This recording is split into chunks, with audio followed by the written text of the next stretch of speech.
সংবিধান সংশোধন কমিটিতে সরকারের বাইরের কেউ নেই। ইসলামী আন্দোলনের একজন সদস্যকে রাখলেও তিনি জানতেন না কিছুই, যোগ দেননি প্রথম বৈঠকেও। এমনকি স্বতন্ত্র কোনো সদস্যকেও রাখা হয়নি কমিটিতে। তাহলে সংস্কার নিয়ে কি একলা চলো নীতিতে চলছে বিএনপি? চিফ হুইপ বলছেন সবার সাথেই আলোচনা করা হবে। মোহন ইসলামের রিপোর্ট। জুলাই সনদ বাস্তবায়নের জন্য গঠন করা হয়েছে সংবিধান সংশোধন কমিটি। ১৭ সদস্যের কমিটি করার কথা থাকলেও বিরোধী দলের কেউ যোগ দেননি সেখানে। ফলে ১২ সদস্যের কমিটি গঠন করা হয়। এর মধ্যে বিএনপি থেকে রাখা হয়েছে ৮ জনকে, আর ৩ জন আছেন সরকারের জোটসঙ্গী। তাদের মধ্যে ২ জন প্রতিমন্ত্রী, আরেকজন ইসলামী আন্দোলনের এমপি মোহাম্মদ অলিউল্লাহ। প্রথম বৈঠকে সরকারের ১১ জন থাকলেও অনুপস্থিত ছিলেন অলিউল্লাহ। তিনি জানান, কমিটিতে তাকে রাখার বিষয়ে আগে থেকেই কিছু জানানো হয়নি। সিদ্ধান্ত নেওয়া হয় না। ওখানে যে নাম দেওয়া হয়েছে, নাম দেওয়ার ব্যাপারে ওখানে জানানো হয় নাই। জানানোর আগে নাম ঘোষণা হয়েছে, বাকি সিদ্ধান্ত পরে জানাবো। সংস্কার পরিষদের দাবিতে কমিটিতে যোগ দেয়নি জামায়াত জোট। এর বাইরেও ৮ জন স্বতন্ত্র সংসদ সদস্য আছেন ত্রয়োদশ সংসদে। শুরুতে তাদের রাখার কথা বললেও কেউ নেই সংবিধান সংশোধন কমিটিতে। এর মাধ্যমে সংস্কারে সরকার কি একলা নীতিতে চলছে? আমরা সবাইকে ইনক্লুড করতে চাই। স্বতন্ত্র যেহেতু তার নির্দিষ্ট কোনো এজেন্ডা নাই, কোনো দলের না রিপ্রেজেন্ট করে না, সেই জন্য তাদের রাখা হয় না। সেই জন্য বিএনপি থেকে ৮ জনকে করা হয়েছে। ৩১ দফায় বিএনপি সংবিধান সংস্কার কমিশন গঠনের কথা বললেও সংশোধন কমিটি গঠনের ব্যাখ্যা দিলেন চিফ হুইপ।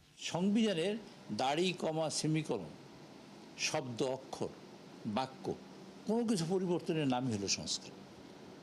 কাজেই আমরা ওনাদের মতামত নিয়ে আমাদের সকলের মতামতের ভিত্তিতে আমরা একটা করতে চাই যেটা আমাদের দেশের মানুষের প্রয়োজনে এবং পরবর্তী প্রজন্মের প্রয়োজনে যেন কাজে লাগে। একজন বিশেষজ্ঞ মনে করেন, সকল দল ঐক্যমত্য হয়ে সংবিধান সংশোধন করা উচিত। জাতীয় সংসদ যদি সংবিধান সংশোধন করে সেটা আইনগতভাবে বৈধ হবে। সেখানে বিরোধী দলের অংশগ্রহণ যদি না থাকে তাও আইনগতভাবে বৈধ হবে, কিন্তু রাজনৈতিকভাবে এটা বৈধ হবে না যদি না আপনার বিরোধী দলের অংশগ্রহণ। জুলাই আন্দোলনকারীদের দমনে বাড়িঘর, ব্যবসা প্রতিষ্ঠান পুড়িয়ে দিতে শেখ হাসিনার সাথে ওবায়দুল কাদের ও হাসান মাহমুদের নির্দেশনা সংক্রান্ত ফোনালাপের রেকর্ড আন্তর্জাতিক অপরাধ ট্রাইব্যুনালে জমা দেওয়া হয়েছে। ট্রাইব্যুনালে দাখিল করা এসব অডিও রেকর্ডে আন্দোলন দমনে বল প্রয়োগ এবং উস্কানিমূলক নানা নির্দেশনা উঠে এসেছে। ফোনালাপে আন্দোলনকারীরা সরকারি বা দলীয় সম্পত্তিতে আগুন দিলে প্রতিবাদ স্বরূপ তাদের বাড়িঘর, গাড়ি ও ব্যবসা প্রতিষ্ঠানে আগুন দেওয়ার নির্দেশ দিতে শোনা যায়। এছাড়া আন্দোলনকারীদের ছত্রভঙ্গ করতে র্যাব ও আইন শৃঙ্খলা বাহিনীকে প্রয়োজনে হেলিকপ্টার ব্যবহারের নির্দেশ দিয়েছিলেন তৎকালীন শীর্ষ নেতৃত্ব। এর আগে ওবায়দুল কাদের ও সাবেক আইসিটি প্রতিমন্ত্রী জুনায়েদ আহমেদ পলকের ইন্টারনেট ধীর করার ফোনালাপ এবং মোহাম্মদ আলী আরাফাতের সাথে ফোনালাপও ট্রাইব্যুনালে জমা দেওয়া হয়। এসএসসি ও সমমান পরীক্ষার ফল পুনঃনিরীক্ষণের জন্য আজ থেকে শুরু হয়েছে অনলাইন আবেদন। ফলাফলে সন্তুষ্ট না হওয়া শিক্ষার্থীরা খাতা চ্যালেঞ্জের আবেদন করতে পারবেন ১৭ আগস্ট পর্যন্ত। এবার সম্পূর্ণ নতুন পদ্ধতিতে ফলাফল পুনঃনিরীক্ষার আবেদন করতে হবে। প্রতি বিষয় ফি ১৫০ টাকা। টেলিটক প্রিপেড নম্বরের মাধ্যমে এসএমএস করেও এই আবেদন করা যাবে। বিস্তারিত তথ্য শিক্ষা বোর্ডের অফিসিয়াল ওয়েবসাইটে পাওয়া যাবে। তবে একবার ফি জমা দিলে তা আর বাতিলের সুযোগ থাকছে না। এর আগে সোমবার এবছরের এসএসসি ও সমমান পরীক্ষার ফল প্রকাশ করা হয়। ১৯ বছরের মধ্যে এবারই পাশের হার সর্বনিম্ন।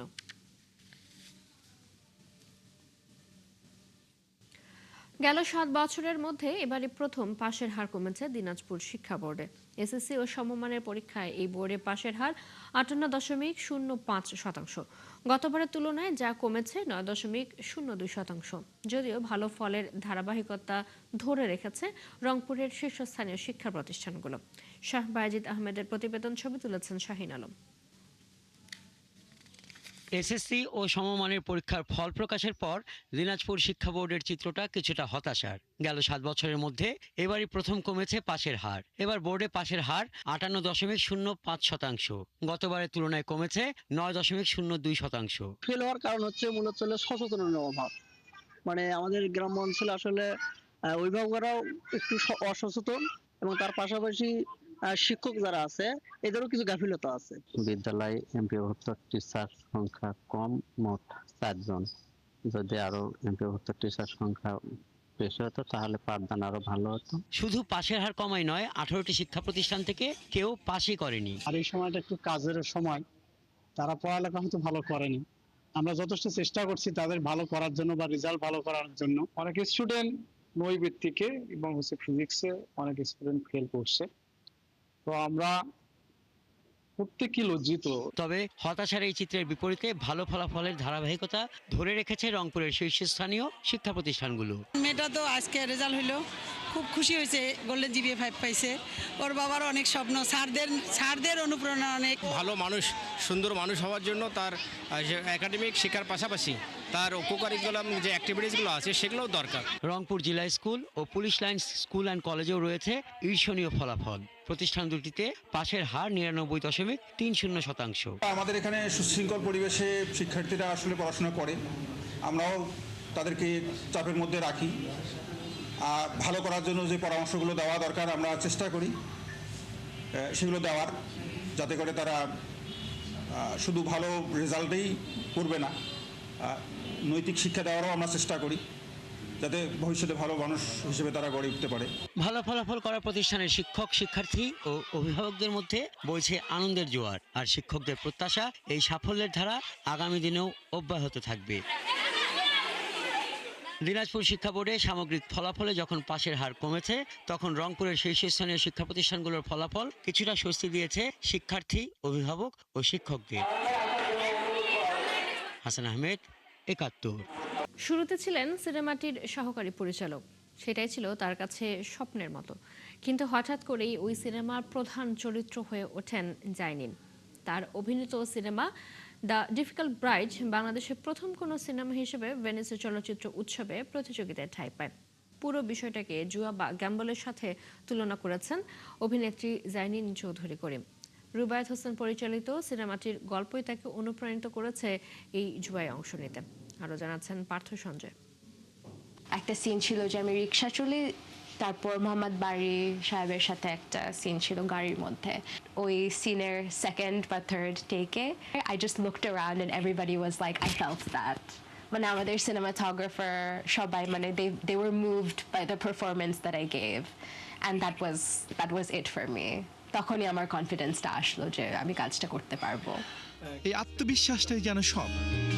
জাইনিন বনে গেলেন ভেনিস চলচ্চিত্র উৎসবে নির্বাচিত বাংলাদেশের প্রথম ফিচার সিনেমার প্রধান চরিত্রের অভিনেত্রী।